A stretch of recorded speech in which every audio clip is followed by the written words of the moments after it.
Quando a gente vê eu acho que a gente tá passando por um período atípico, né? Estamos em crise, né? Acho que não dá para levar em conta. Mas o que eu queria entender na sua visão é como é que tá sendo o consumo de carne ao redor do mundo? Porque a gente tem muito falado de veganismo, tem um monte de movimento, o próprio Greenpeace, ele fala que a gente deve diminuir o consumo de carne. Eu queria que você contasse um pouco sobre isso, se você concorda com essa questão do Greenpeace, faz algum sentido o que eles estão fazendo, eles têm algum embasamento para falar isso? Porque eu vejo que muitas das pessoas que saem por aí fazendo ativismo em relação a isso desconhecem completamente o tema, né? Eu acho que a gente tá aqui em pleno aprendizado, sabe? Então eu gosto muito de escutar os movimentos contrários, porque sempre tem algo que faz sentido, ou se não faz, que me leva até um lugar que faria sentido. Eu acredito que os movimentos, eles estão muito mais ligados à forma como a gente come e não o quanto a gente come.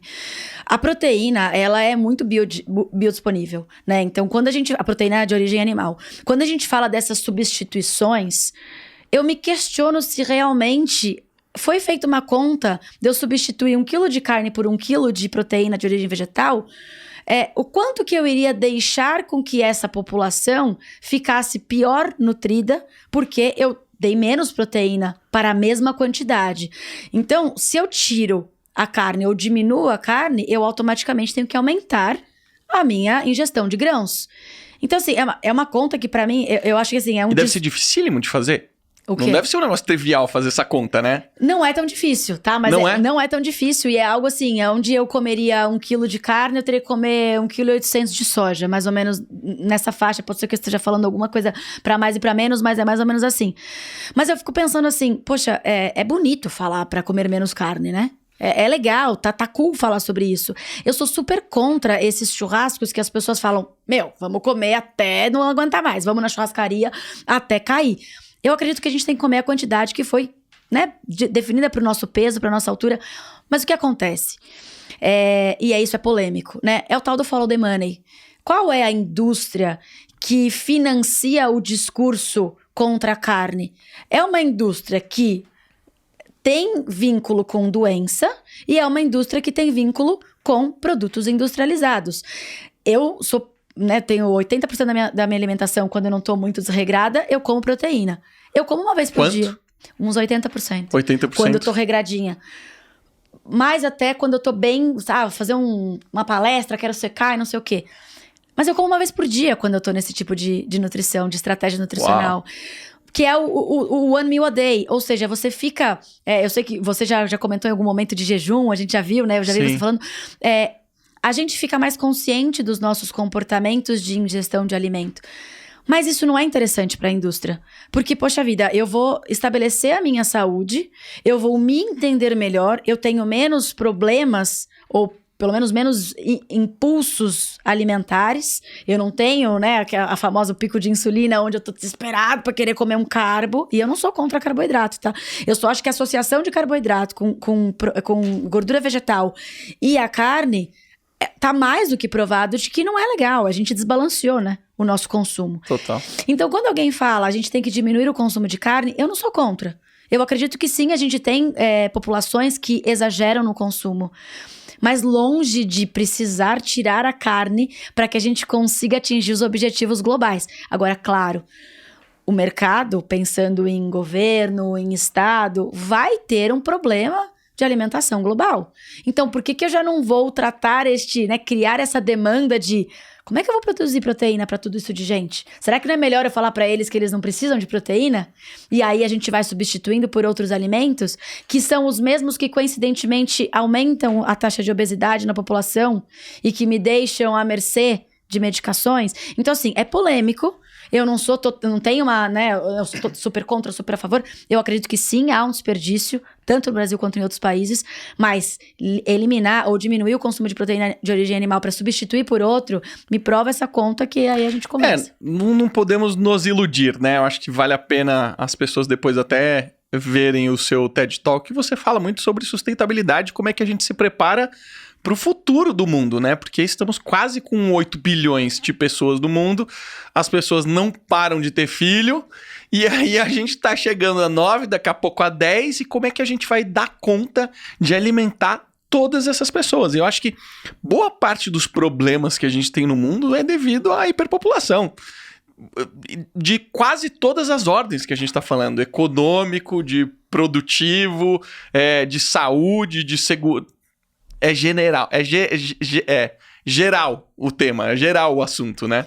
É geral e quando a gente entende essa complexidade e se coloca a serviço da solução, a gente sai da cadeirinha do ativista, que eu chamo do ativista de sofá, para falar, legal, o que eu posso fazer para melhorar isso? Se eu me incomodo com um consumo demasiado de carne bovina, o que eu vou fazer para, de repente, eu diminuir as perdas de cadeia de frio? Eu vou criar um aplicativo que vai monitorar isso? Eu vou fazer com que as pessoas tenham educação no campo para não queimar a área? O que eu tô fazendo para diminuir esse problema? Então, eu vejo muita gente apto para falar e poucos para fazer. E aí, quando a gente fala do que vem por aí, o que vem adiante, a gente tem vários países já consumindo inseto. A gente tem a questão dos lab-based, né? A gente tem proteína que vai ser produzida em laboratório. Agora, o que eu pergunto é, quantos milhares de anos a gente vive consumindo produtos naturais, ou que vêm da natureza, né? Quando se fala natural, a pessoa já pensa em alguma coisa, né? Ai, meu Deus, mas isso é muito, muito cool. Não, natural vem da natureza, produto que foi produzido no campo, ou de uma forma orgânica. Eu não posso nem falar orgânico, porque hoje é tão batido ser orgânico. Enfim, esquece. Quem faz tráfego sabe o que é orgânico, né? Aquilo que eu não precisei pagar pra fazer. Mas a gente vai precisar, como eu bem disse ali, né? Não tem uma única solução mágica. São várias que a gente vai compor e entender, mas o que eu me preocupo? A gente viveu milhares de anos com base nesse tipo de alimentação. Participei de uma palestra outro dia que era sobre os alimentos de origem de laboratório, né? A carne de laboratório. Eu me pergunto, qual é o gasto energético para produzir essa carne de laboratório? Quais são os resíduos dos insumos que eu preciso para essa cultura celular crescer? Quantos vidrinhos de placa de Petri, a gente sabe que não é exatamente na placa de Petri, mas quantas análises eu vou precisar fazer para garantir que aquela carne está dentro, aquela projeto de carne está dentro do que a população pode. Quantos anos de estudo eu tive para saber que se o Marcelo daqui a 50 anos comendo carne de laboratório, o que vai ser da saúde dele? Eu não tenho essas respostas. São respostas que a gente vai precisar descobrir. Então, o que eu digo? Eu não sou... não busco a utopia de que não, a gente não vai ter proteína de origem vegetal na população. Vai ter, que bom que tem. É bom que tenha. Mas que a gente também entenda que não existe essa solução. Se eu cortar essa proteína, essa aqui é a minha solução e tá maravilhoso. E uma coisa que eu queria trazer aqui para discussão existem muitas soluções mágicas, mas que a gente, para essa solução funcionar, tá usando muito mais recursos. E eu traria pra gente levantar a bola do plástico, né? O quanto que a gente não tá querendo, de repente a gente pega ali, né, uma embalagem com 2 hambúrgueres de 200 gramas, um pacotinho. Quanto de embalagem que tem ali, que é a embalagem de baixo, de cima, né? E de repente aquilo não incomoda, porque o hambúrguer é de vegetal. Com certeza. Eu acho que, assim, existe um movimento gigantesco, né, aí de veganismo. Eu acho que a parte boa, quando eu olho, eu falo assim, poxa, a pessoa tá bem intencionada em querer que a gente tenha menos sofrimento animal. Eu acho que olhar isso, pô, é legal, é bacana, eu acho bacana. Eu consumo carne, etc. Mas eu acho que é muito mais importante quando você quer comprar uma causa, você de fato ir a fundo. Leia pelo menos um livro, porque senão você passa vergonha quando você começa a tratar do assunto, né? Eu, durante muito tempo, me privei de falar de diversos assuntos, porque eu não havia estudado os assuntos. A partir do momento que eu começo a estudar, a entender, aí eu me sinto no direito de poder começar a opinar. Mesmo sabendo que ainda existe um universo de conteúdo, de conhecimento que eu vou levar muito tempo para acessar e para começar a ter. Por isso, eu acho que é importante ter essa atitude que você tem, poxa, temos que estar aberto ao diálogo, temos que estar aberto a conversar. E eu acho que essa polarização que existe entre o mundo do veganismo e o mundo do carnivorismo, não dá. A gente tem que estar com essas asas, né, essa guarda mais baixa, para poder ter esse diálogo. Um lado escutar a história de um e o outro do outro. Tanto que daqui a algumas semanas, eu vou trazer um médico que ele é vegano. Então, vamos escutar um pouco os dois universos, né?